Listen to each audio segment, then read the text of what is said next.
토트넘이 첼시전 패배 이후 분위기가 뒤죽박죽입니다.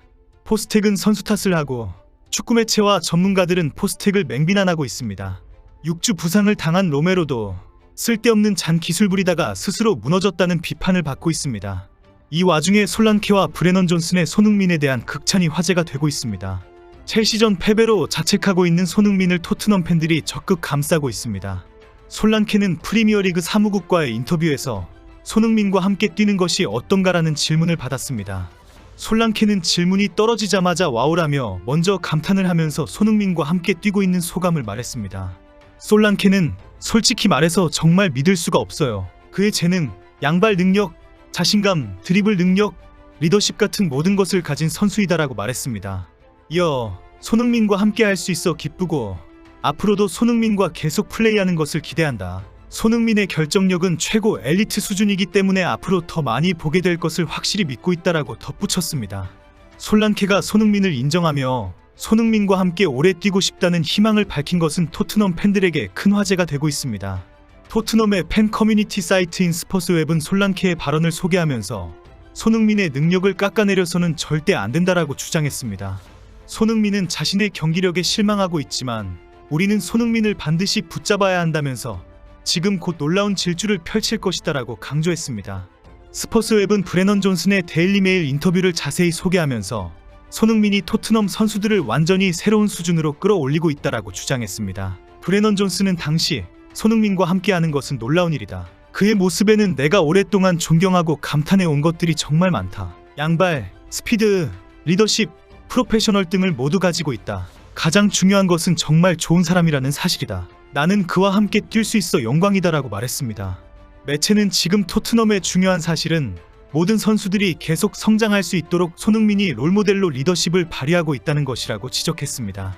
제이미 캐러건은 로메로의 부상 상황에 대해 강력하게 비난했습니다.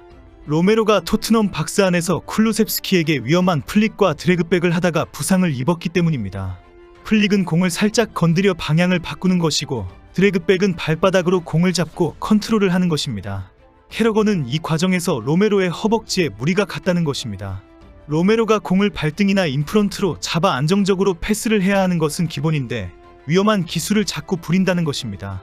캐러건은 스카이 스포츠와의 인터뷰에서 정말 말도 안 된다. 승점이 필요한 중요한 경기에서 스스로 자신을 다치게 하는 위험한 짓을 했다. 로메로의 이런 습관은 포스텍 감독 책임이다라고 주장했습니다. 포스텍이 토트넘 선수들이 그런 플레이를 하도록 격려까지 하고 있다는 것입니다. 이미 많은 축구 전문가들이 자기 진영의 박스 안에서 짧은 패스를 하는 것은 위험하다고 계속 비판을 했지만 유독 토트넘은 이런 방식으로 플레이를 하고 있다는 것입니다. 그 이유는 포스텍이 토트넘 선수들에게 이런 위험한 방식이 괜찮다고 격려했기 때문이라는 것입니다. 현재 축구 매체와 축구 전문가들은 지난 18개월 동안 포스텍 감독의 그런 격려 때문에 토트넘이 너무 많은 골을 내주었다. 스스로 상대팀에게 많은 기회를 제공했다라고 지적하고 있습니다. 급기야 토트넘의 수비진들은 플릭이나 드래그백 같은 잔기술로 상대팀의 공격수들이 덤벼들게 하는 위험한 전술을 계속 고집하고 있다는 것입니다. 그 사이에 만들어진 상대 후방에 빈 공간을 치고 들어가겠다는 전술이라고 지적합니다. 문제는 이미 토트넘과 맞붙은 상대팀들은 포스텍의 전술을 모두 파악하고 전술의 변화와 선수들의 움직임을 미리 다 알고 있다는 것입니다. 영국 매체들은 현재 토트넘이 처한 충격적인 리그 순위를 지적하면서 포스텍 감독의 전술에 큰 의문을 지적했습니다. 매체들은 토트넘이 11위가 되면서 포스텍 감독 경질에 대한 압박이 거세지고 있다. 하지만 포스텍은 자신의 공격적이고 높은 압박을 중시하는 경기 스타일이 올바른 방향이라고 굳게 믿고 있다고 전했습니다. 현재 상황으로는 토트넘의 이번 시즌은 리그 4위도 물 건너가고 유로파리그 우승도 어렵게 되었는데도 포스텍은 여전히 자신의 전술을 고집하고 있다고 비판했습니다. 실제 포스텍은 첼시전 이후 영국 BBC 라디오 5라이브와의 인터뷰에서 우리의 접근 방식이 경기 초반 리드를 가져왔기 때문에 이를 바꿀 이유는 없다며 이번 경기는 결정적인 순간들이 많았다. 우리가 2대2 상황에서 한 골을 넣어 3대2로 앞섰다면 상대도 우리처럼 열어야 했을 것이다. 그러나 우리가 실수로 주도권을 내준 점은 실망스럽다고 밝혔습니다. 포스텍이 이 발언은 득점 기회를 놓친 손흥민에게 책임이 있다는 비판으로 해석되고 있습니다. 포스텍은 자신의 전술 문제가 아니라 토트넘의 공격수가 결정적인 기회를 놓쳤기 때문이라고 주장하면서 결국 2대0 상황에서 결정적인 기회를 놓친 손흥민을 저격했습니다. 하지만 현재 영국의 축구 매체와 전문가들은 모두 포스텍의 공격 일변도에 전술에 문제가 있다고 지적하고 있습니다. 토트넘의 경기를 분석한 축구 전문가들은 2대0으로 이기고 있을 때 토트넘은 후방을 완전히 비워두었다고 지적합니다. 수비는 완전히 포기했고 미드필더들은 모두 포지션을 내버려두고 첼시의 문 앞으로 몰려갔다고 비판했습니다. 경기 후 영상을 분석한 스탯 분석가들은 미드필드가 없는데 어디에 있나요라고 지적했습니다. 토트넘의 선수들이 대거 첼시 문전으로 몰려가는 바람에 패스도 안 되면서 뻥축구만 하려는 포스텍의 전술이 노출되었다는 것입니다. 제이미 캐러거도 2대0으로 앞서고 있을 때 토트넘은 미친 압박에 빠져 있었다. 결국 첼시에게 첫 번째 득점을 헌납했다라고 비판했습니다.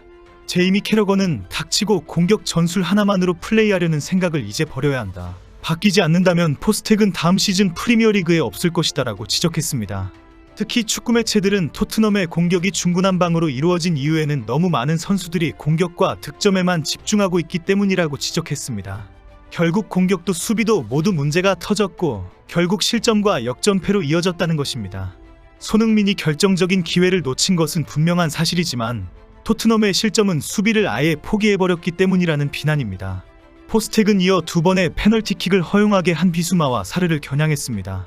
포스텍은 상대에게 준 2번의 페널티킥은 우리가 불필요한 도전을 하면서 스스로 만든 문제였다. 이를 극복하기는 어려웠다며 지금 우리가 처한 상황에서는 옳은 일을 하려고 애쓰는 심리 상태가 있음을 안다. 다만 좀 더 침착한 접근이 필요하다. 선수들이 옳은 일을 하려고 노력하다가 결국 실수를 저질렀다고 말했습니다. 포스텍 감독이 패배의 원인으로 비수마와 사르를 겨냥하면서 바로 비수마에 대한 이적설이 터졌습니다. 오는 1월에 비수마가 토트넘을 떠날 것이라는 뉴스가 올라왔습니다. 하지만 리버풀 레전드 제이미 캐러거는 영국 스카이 스포츠를 통해 감독이 계속해서 스타일을 바꾸지 않겠다고 말한다. 내가 리버풀에서 뛰던 시절 사실점한 후에도 경기 내용이 좋았다고 말하는 감독은 상상도 할 수 없다며 무조건 이 방식대로 하겠다는 생각만으로 축구를 하면 성공할 수 없다고 비난했습니다. 디애슬레틱의 콜린 밀러 기자도 포스텍은 자신의 철학을 고집하면 안 된다라며 강력하게 비판했습니다. 토트넘은 첼시전 패배 이후 전술적 혼란과 내부 갈등으로 위기에 처해 있습니다. 포스테코글루 감독의 고집스러운 공격 전술은 비판의 중심에 서 있으며 팀의 불안정한 수비와 미드필드 공백이 치명적인 약점으로 드러났습니다. 주장 손흥민은 결정적인 찬스를 놓친 데에 대한 자책으로 힘들어하고 있지만 동료 선수들과 팬들은 그를 지지하며 위로의 메시지를 보내고 있습니다. 이제는 포스텍에 닥치고 공격 전술 고집은 그 누구도 꺾지 못하는 상황이 되었습니다. 패하더라도 공격만 하다가 패하는 것은 괜찮다는 고집입니다. 폼 잡다가 다 죽을 판인데 참 어이가 없습니다. 주장 손흥민의 마음 고생이 안타깝습니다.